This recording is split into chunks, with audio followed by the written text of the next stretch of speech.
ஒரு நிமிஷம் வதந்திகளை வச்சு நம்பாதீங்க. ஒரு நிமிஷங்க ஐயா, ஒரு நிமிஷம் பேசுறதுக்கு வந்திருக்கோம். நாங்கள் நமது நலம் நமது விவசாய சங்கத்திலேருந்து வந்திருக்கோம் ஆச்சுங்களா.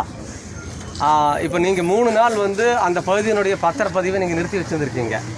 இல்ல, பதிவு நடந்துகிட்டு தான் இருக்கு. யாரோ தவறான தகவல் கொடுத்துருக்காங்க. ஒரு நிமிஷம் முன்னாடி 1 2 வந்திருந்தாலும் பதிவாகி பாய்ஞ்சிருக்கோம். சார், நாங்கள் ஒரு 4 நாளைக்கு முன்னாடி உங்களோட கேட்குறோம். நான் சொல்லியிருக்க மாட்டேன், நான் சொல்லலை, பதிவு மாட்டேன்னு சொல்ல யாருமே சொல்லலை. யாரோ தவறான நியூஸ் உங்களுக்கு கொடுத்துருக்காங்க. அதை வச்சு நீங்கள் இவ்வளோ தூரத்துக்கு உங்களுடைய வேலைகளை விட்டுட்டு வந்திருக்கேன். நல்லபடியாக ரெகுலராக இன்னைக்கு கூட பார்த்துருக்கேன், பார்த்துக்கோங்க. முதல்வர் மக்களோட முதல்வர் நிறுத்தி வைக்க சொல்லியிருக்காங்க. நீங்க சொல்லியிருக்கீங்க, அப்பவே சொன்னீங்க. நீங்க அதுக்கப்புறம் தான் நாங்க பிரச்சனை பண்றோம் அப்படிங்கிறதுக்காக தான் நீங்க எழுத்து வடிவில் நீங்க இன்னிலிருந்து பண்ற அப்படின்னு சொல்லியிருக்கீங்க. அதுக்கு முன்னாடி நீங்க முன்னாள் நிறுத்தி வச்சிருக்கீங்க. உங்க பேர் ஒரு நிமிஷம் இருங்க.